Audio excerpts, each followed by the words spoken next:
Hello YouTube, it is I, the Amazing Curiosities, with another computer video, with another video. And I was inspired by,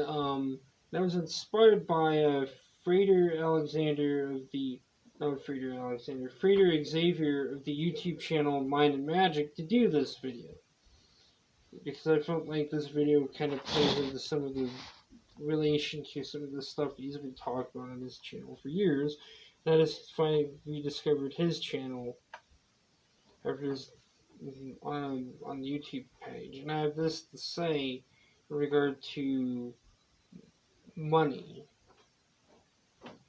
You know, and I'm going to use The Simpsons as an example of this very thing about how life is fair and how life is actually fair, and how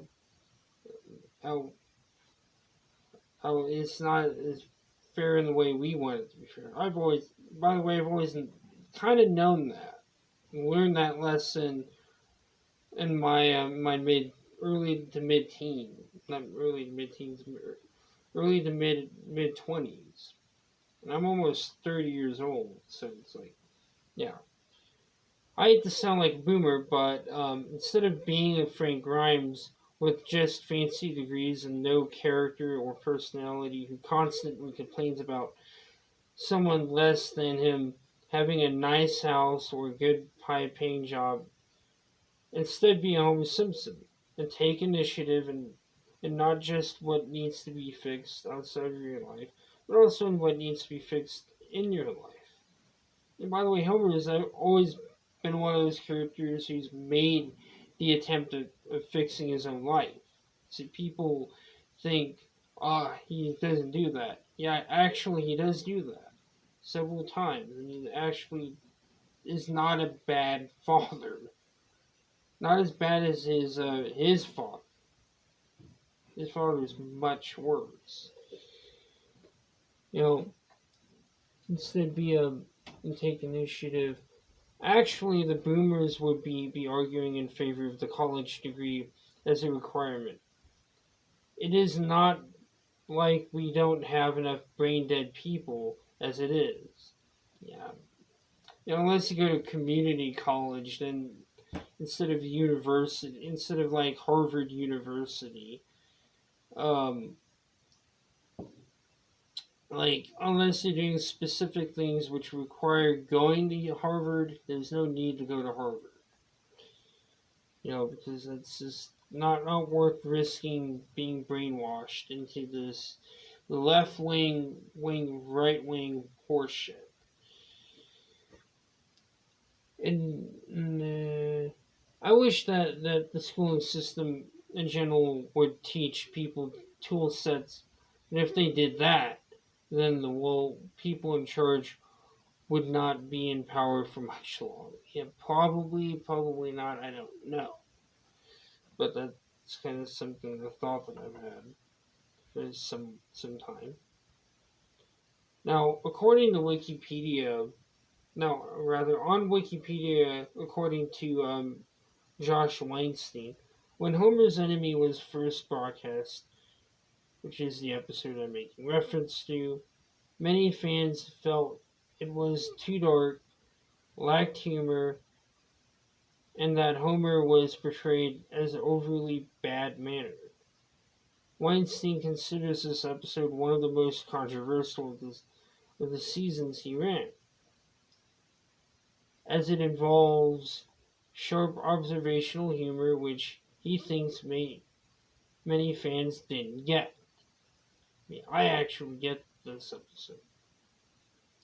Weinstein also talks about a generation gap in quotations. And by the way, the didn't get in quotations as well. He believes the episode was originally panned by viewers, but has since become a favorite among fans who grew up with the show. Now, I want to bring up a quotation from the Bible in regard to fingers. The book of Proverbs, chapter 29, verse 11, says, "A fool as an unwise person always loses his temper, but a wise man holds it back. Now, Homer Simpson is the buffoon, but that doesn't make him any less wise. In fact, Homer makes many attempts to actually get through to Frank Grimes and wants to work with Frank Grimes, but Frank Grimes is the fucking spiteful piece of shit that he is. Even though I agree with him, you're not going to convince me that Homer is unqualified for the job. You're going to be fucking complaining. God damn it, you piece of shit. You know, allow us to be honest. Frank Grimes was the fool because he allowed Homer Simpson to get the best of him. Frank Grimes was the joke. He was essentially burlesque. He was the punchline. You know, being spiteful only makes you a fool. The book of Proverbs, chapter 15, verse 18 says, "The quickly angered man stirs up contention, but anyone who controls his temper calms a dispute." This is the difference between wisdom and foolishness, people. This is ridiculous. Homer Simpson and Frank Grimes are in their own ways bad. In their own ways, in my in their own ways, in my own opinion. I've always liked this episode, mainly because it shows the surface level injustice, and I have come to like the episode in a different context in relation to what is currently going on right now in 2020, which is, as far as I'm going to go, showing how, if you look deeper, Grimes got what he deserved. I'm sorry. That's reality. You know, idealism versus realism. There is such a thing as the two lines meet, and I'm an example of that where I'm able to look at both sides of an argument, say, yeah,